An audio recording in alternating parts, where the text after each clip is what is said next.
What's up, guys? Welcome back to the channel. Welcome back to the MCKENNIE zone for another transfer update. And we have some breaking news. I think there's some breaking news on Djalo.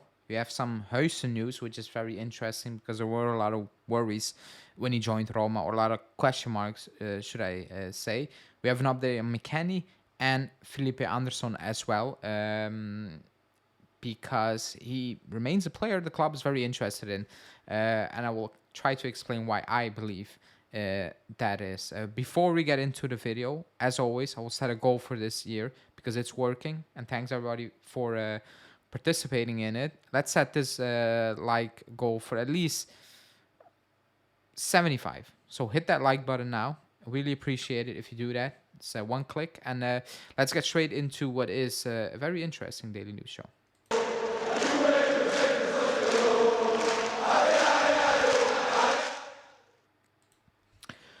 Let's start off with Djalo before I talk about Huijsen, because while I was recording this one, Romano tweeted out, and maybe when you're watching this video, it is already a done deal.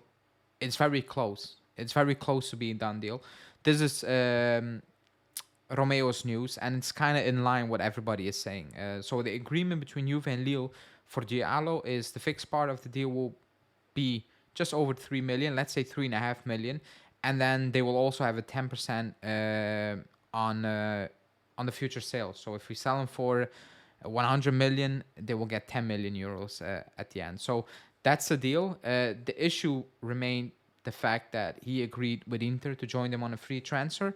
So we needed to convince him to join us. And that's basically, from the latest updates, very close to being done. It's all formalities now. So he is probably going to be a Juve player. There's no news as of now on the fact if he's going to be loaned out or if he's going to join the club, because he tore his ACL. He hasn't played in a very long time. He needs to play. So what is the club going to do with him? I'm guessing they're going to loan him out because he's not going to play for us, especially when he had those injuries. But then the question is, which team is going to take him on for like a couple of months, knowing that his fitness level is at an all-time low, basically. He's not going to play for Lille. Lille said, you're not playing for us anymore.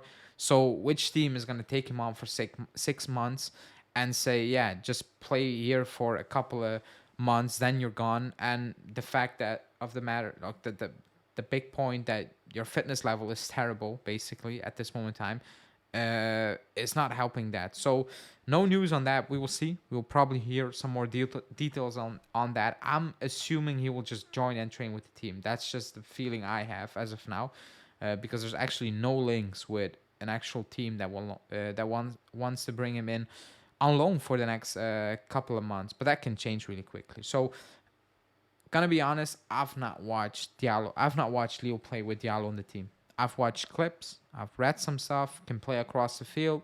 Good on the ball. Good left foot. Potentially also good right foot. Because I've read some different opinions on that. But he's a very good, or like he's a potential very good player on the ball. Defensively, he needs some work.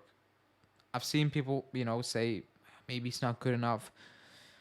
It's 3.5 million.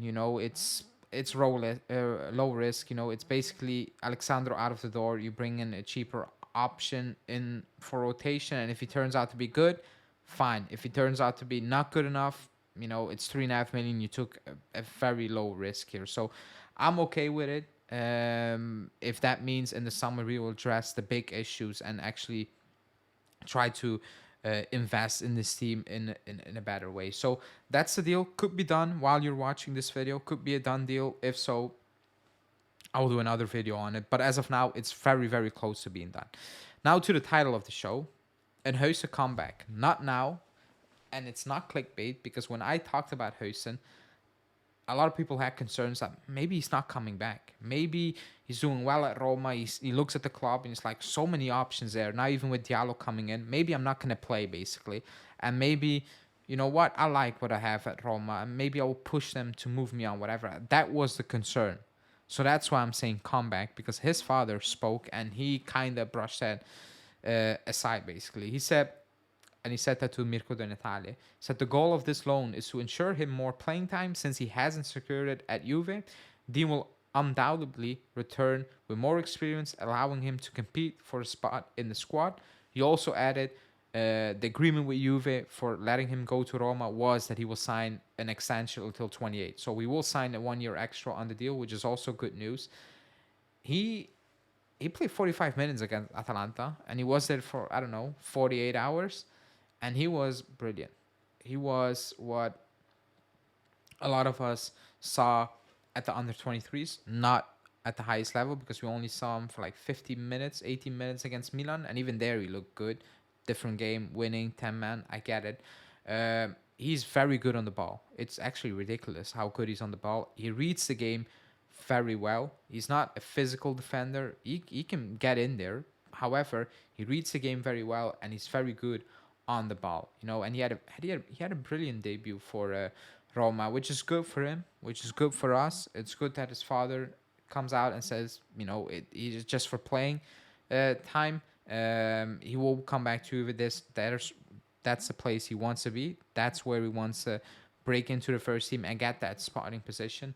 However, if you look at the situation now, it's very difficult to envision what's going to happen in the summer. You know, Alexander will be gone, but let's say Huijsen come back. You have Huijsen, you have Djalo, you have Danilo, you have Gatti, you have Bremer, you have Rugani. I don't know which formation we're gonna play, you know, and some can play left back, whatever. But you've Cambiasso, Weah, depending on the formation. Djalo is still out there, so a lot of question marks. Even if he comes back, who's he gonna bench? Who's Allegri gonna bench? So I'm not really sure what the plan is here. I don't know what the angle is because they're gonna renew Rugani. Bremer's signed a long-term deal. Gatti signed.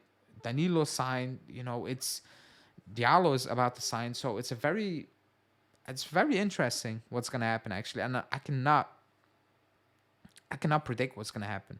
I cannot predict what's gonna happen now because I think a lot will depend on offers, but also on development, but most likely on formation. It really will depend on formation. The way we're moving now, it feels like we're gonna stay with a back three. Probably not a 3-5-2, I'm assuming, but something with a back three. It seems like it. So we will see, but Huijsen will come back according to his father. Now let's move on to a McKennie update. Yesterday after the game, Romeo tweeted out saying that Juve are ready to open talks with McKennie's agent to discuss the possible contract extension. People know what I think about McKennie, about his limitations, but I also praise his work rate. He has been one of our standout players this season. He deserves that contract. He worked for it. I think he deserves that extension. Do I think he is an undisputed starter for the team we should become in the next couple of years? No. Do I think he could be a very good squad player? Yes. No doubt about that. No doubt about that. And he's playing well. I think he's better as a right wing back. I think if Allegri plays him in that position, he will excel better in this team. But then again, you're going to bench Weah. And even in this formation, I'm not really... I like Weah, what he's doing. But the way we play in a 3-5-2, I think he's better coming off the bench, if I'm being completely honest. But again, that's another discussion to have this season. But you cannot really say he didn't deserve that. Like in the ideal world, if you go back to 2017, you're like, let me think about that contract extension. We're not in that situation. He's still young. I think it's fair. You know, I have an issue with players that are already pushing 30 or over 30, and you're looking at it and you're like, man, long term, you're not going to be the starter. You shouldn't be the starter, basically. That's where I have a bigger issue with compared to McKennie. So let's see how that will go. I don't think that will be much of an issue, to be honest. I think he told the media already that he loves to be here, and he actually didn't want to leave, but it turned out to be so. And he actually turned it around. You know, his mentality, just his application on the pitch, everything changed. So credit to him, I guess. Not sure what happened before this, but he turned it around. So that's that. And then Felipe Anderson. Again, the name is not going away. I think that news kind of broke around Christmas, I think it was, you know, around that period. And everyone was like, yeah, sure. You know, that's just put it away. And it came from a source that people were like, oh, this is fake. But it was actually a very decent source. to be honest. It was not the flashy name, but it was a good one. And now Romeo is picking up on it as well. And he said, Juve are continuing to assess and gather information about Felipe Anderson, who could become a free agent in the summer. Now, we talked about Romano's tweet about the wages and all those things. My theory is, I always liked Anderson, but that was 5 years ago, by the way. I don't think he's a poor player. I think he's having an okay season, better than last season. My theory is, we're going to sell Sule. We're going to use that fresh money to reinvest in the team, and we're going to get him on the free to be in that squad. I don't know what's going to happen. Will Chiesa stay? Will he be moved to the right? Will Yildiz stay on the left? I have no idea. Will Chiesa be sold? Will Vlahovic be sold? So many question marks, and there's no news on the Chiesa extension. 25, it's mid-January and absolutely no update on that. So that's something we actually really need to start talking about and look into what are the actual plans of Juve and Chiesa as well. Agent, we need to look at it. But the Anderson is, I think we're going to cash in on Sule. That's the feeling I have. We're going to cash in on Sule and reinvest that money in the squad. And we're going to get Felipe Anderson on a free to be in that squad and play quite a lot of games, because I think he's a player Allegri actually loves. He would love him, basically. So it's still early. Like, it can change, and he can sign for Lazio again, extension. But I don't know. Even for him, it is his big opportunity. I think he went West Ham, didn't really work out. He went. Where did he go? Was it Villarreal? Or was it Sevilla? Thought it was Villarreal, but it didn't work out in Spain. Back at Lazio, kind of picked it up again. I think this is his big opportunity. It's now or never for him, basically. I think it's now or never. So let's see how that will go. But that's obviously something for the summer. However, it will have implications on certain players that are at the team now and are on loan. So, but that's the daily. I want to remind you, the goal for this video is 70 likes. So hit that like button. I really appreciate that. And thanks for watching. I'll be back live Wednesday for the preview, because we play Thursday in the Coppa Italia against Frosinone.